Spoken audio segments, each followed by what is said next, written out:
It's now, what is it, 3 defeats in their last 4. Is any of this on Frank?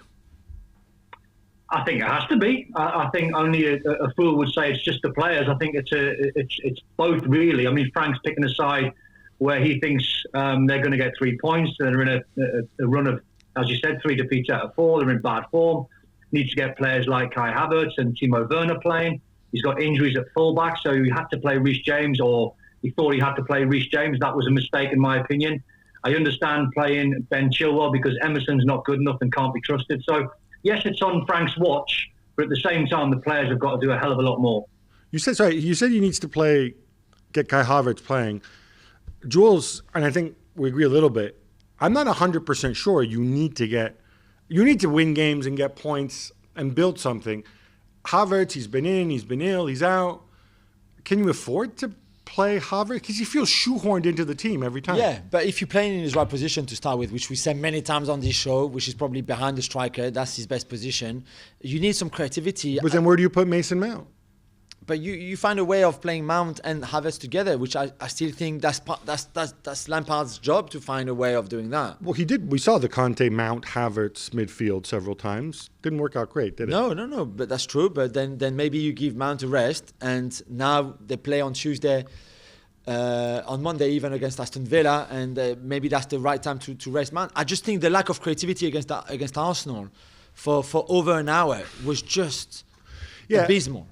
Don, that's one of the big things. And look, as we say this, obviously Chelsea play Villa in a few hours. Maybe they win 8-0 and everything's fine again. But that lack of creativity that Jules talks about, is that the issue? And I only watch this game on TV, but I thought part of the issue was when Frank's system worked well at times last season, you had aggressive, hungry players up the pitch who were pressing, who were tracking back, who were helping out, not leaving their fullbacks exposed. I didn't see that, particularly from Timo Werner against Arsenal. No, you're right, and we've not seen that for quite a while. And I think it's time now, in my opinion, to take Timo Werner out the side. There's 2 schools of thought, really. When a player's playing bad, you can either play him through his bad form into good, or when a player's in such a rut and looks a little bit jaded and a little bit tired, because this would normally be his winter break. What I would do with Frank is if I was Frank, I'd take Timo Werner out the side, rest him for approximately 10 days. Then in the FA Cup, Chelsea play Morecambe. That might be the game where you play Timo Werner after a little rest and he bags a goal or 2 or 3, and all of a sudden his confidence comes back. Yeah, to be fair to Timo Werner, he's used to having, he comes from the Bundesliga, he's used to having those long winter breaks, and Chelsea do have alternatives up front on the wing, such as Callum Hudson-Odoi, obviously. He did well when he came on, but Werner looked lost. It's one of the worst 45 minutes I've ever seen from a player in the Premier League this season. I have to be honest. I was there in the stadium, and this was pathetic. It was not even an under-19. Anyone would have done better than him. It was not possible to believe. Don, we brought up the fact that Chelsea there have been profound changes, obviously. We're talking about half a dozen new players. Is that an alibi for Lampard? How do you handle that? Because I always thought it might be difficult to develop chemistry when you've got to dole out playing time. You have to keep everybody happy. I know we all say it's a long season. Oh, it's a great problem to have too many players. But when you're changing so many players in key positions, it's difficult to develop those, what they call the automatisms in Spain, right? Yeah, that must be difficult when you build such a big squad. And some managers, if you take Nuno at Wolves, he likes a small squad, so he's got a smaller squad to work with. So you can normally guarantee what his 11 is going to be, bar 1 or 2 changes. When you've got a bigger squad and trying to keep multi-million-pound players happy who are costing a fortune, not only on their wages but their price tags, it's almost like you've got to justify them playing. And I think the mistake that Frank's made, and Jules touched on it earlier, is when Kai Havertz has played for Chelsea, he's played in a 3-man midfield. In a midfield, that's not his position.